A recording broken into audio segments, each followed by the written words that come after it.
चलिए दोस्तों, आज के इस वीडियो में हम लोग शुरू करते हैं क्लास 9th मैथ की प्रश्नावली 6.2। इस वीडियो में आप लोग को क्वेश्चन नंबर 1 और क्वेश्चन नंबर 2 को कंप्लीट करवाएंगे बहुत ही आसान तरीके से, तो बने रहेगा अंत तक। सबसे पहले क्वेश्चन नंबर 1 देखते हैं। क्वेश्चन नंबर 1 में कहा गया है कि x और y के मान ज्ञात कीजिए और फिर दर्शाइए कि AB समांतर CD है। क्वेश्चन नंबर 1 में आपको एक फिगर दिया गया है ना, ये फिगर आपको दिया है, आपको पूछा है कि ये जो x दिया गया है और ये y, ये x और y दोनों का मान आपको ज्ञात करने के लिए कहा गया है।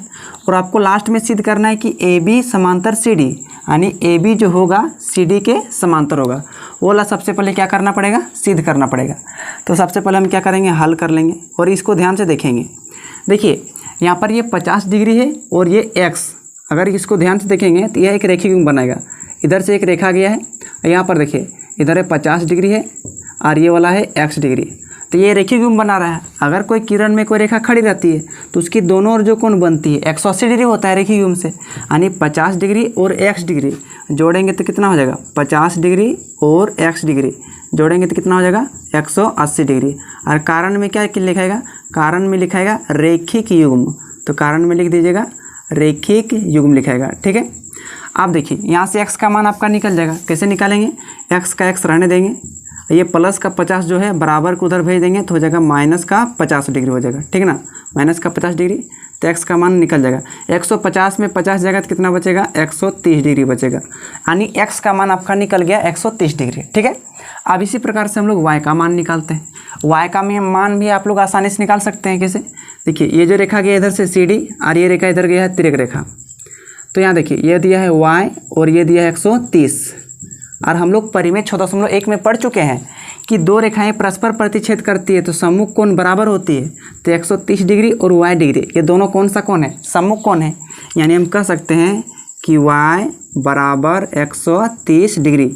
ये दोनों बराबर हो सकता है, लेकिन कैसे कहेंगे कि सम्मुख कोण से, सम्मुख कोण यानी सम्मुख कोण बराबर होते हैं ना, तो सम्मुख कोण ब्रैकेट में लिख देंगे। तो x का मान यहाँ पर आंसर निकल गया और y का मान भी आंसर निकल गया। तो x का मान आंसर यहाँ लिख सकते हैं और y का मान आंसर यहाँ लिख सकते हैं। तो दोनों का आंसर क्या हो गया, समाप्त हो गया, बहुत ही आसान तरीके से।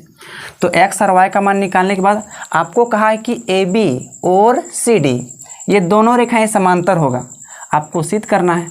हम देख पा रहे हैं कि ये एक रेखा था, दो रेखा था, और यहाँ था आपका x और यहाँ था आपका y।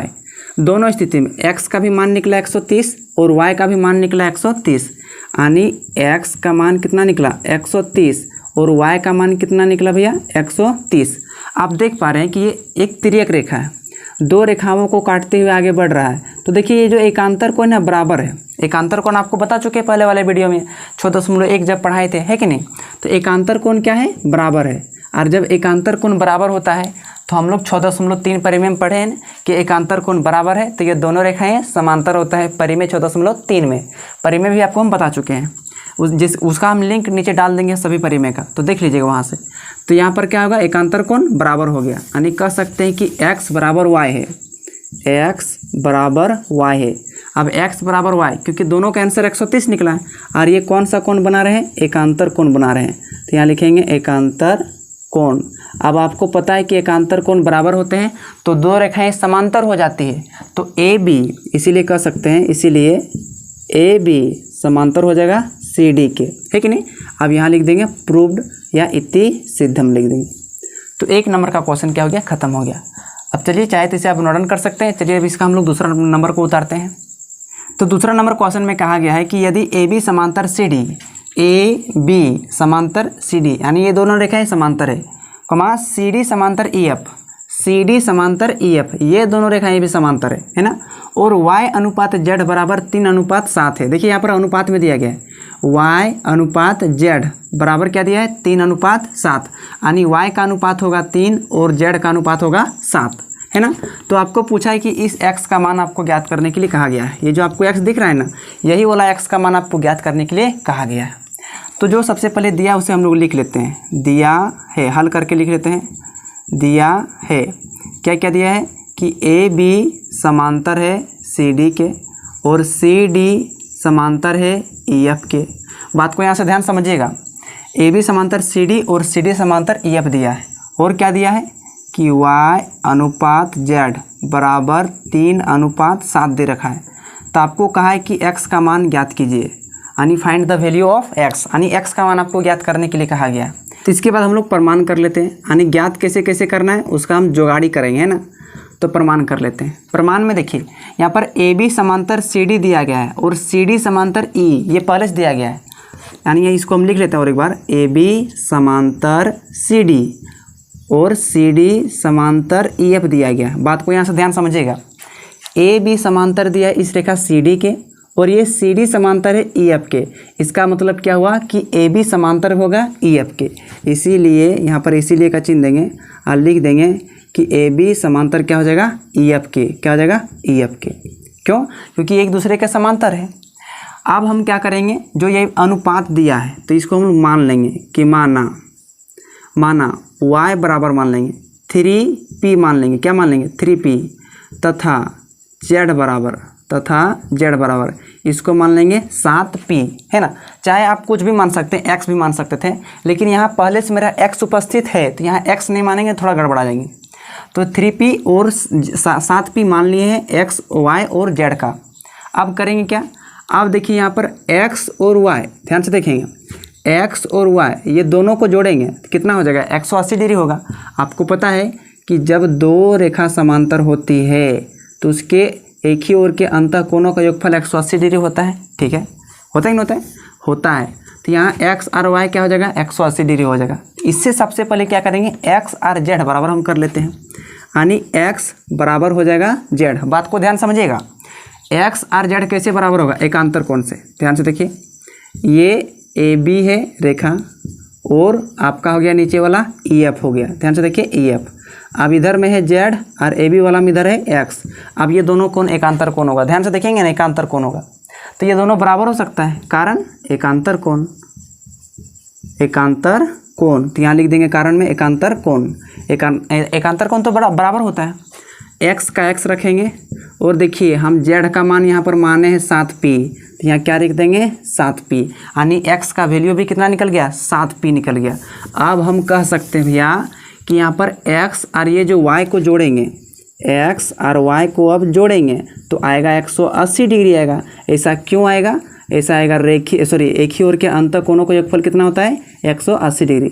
एक ही ओर के अंतः कोणों का योग 180 डिग्री होता है।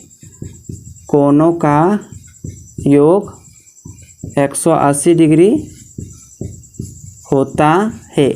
आपको याद होना चाहिए कि एक ही ओर के अंतः कोणों का योगफल कितना होता है, 180 होता है। तो अब तो हमें मान मिल गया, x का मान मिला 7p प्लस और y का मान माने हैं 3p बराबर 180 डिग्री। 7p और 3p जोड़ेंगे तो 10p बराबर 180 डिग्री। यहाँ से p का हम मान निकालेंगे तो ये 10 जो इधर गुना में है इधर आके भागा और काटेंगे 180 को तो कितना बार में कटेगा, 18 बार में कटेगा। 18 दाएँ 180 निकल गया, यानी p का वैल्यू कितना निकल गया, 18। तो यहाँ पर हम p का वैल्यू रख देते हैं। y का जो मान माने थे 3p और 3 का 3 और p का मान मिला 18, तो 18 तो यह कितना हो गया, 54 डिग्री हो गया।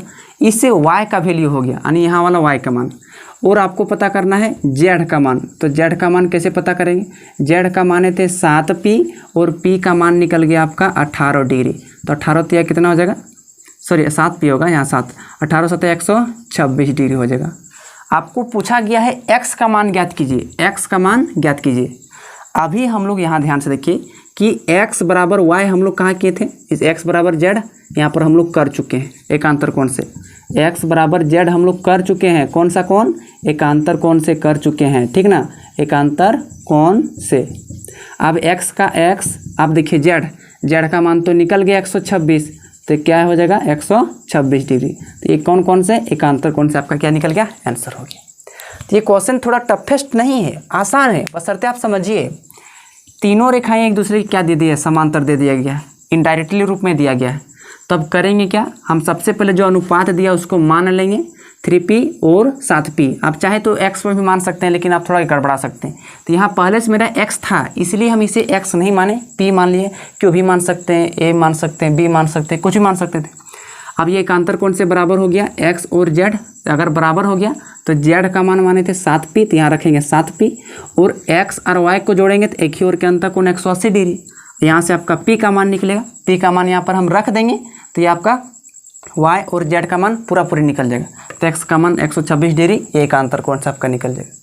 तो इस प्रकार से क्वेश्चन नंबर 2 कंप्लीट हुआ। आप चाहे तो इसे नोट डाउन भी कर सकते हैं। तो उम्मीद करता हूँ कि इस वीडियो के माध्यम से आप लोग क्वेश्चन नंबर 1 और क्वेश्चन नंबर 2 को समझ गए होंगे। अगर ये वीडियो आपको अच्छा लगा तो एक प्यारा सा लाइक ज़रूर कीजिएगा, और आप हमारे चैनल पर नए हैं तो हमारे चैनल को सब्सक्राइब करके बेल आइकन को प्रेस ज़रूर कीजिएगा। मिलते हैं अगले वीडियो के साथ, तब तक के लिए धन्यवाद।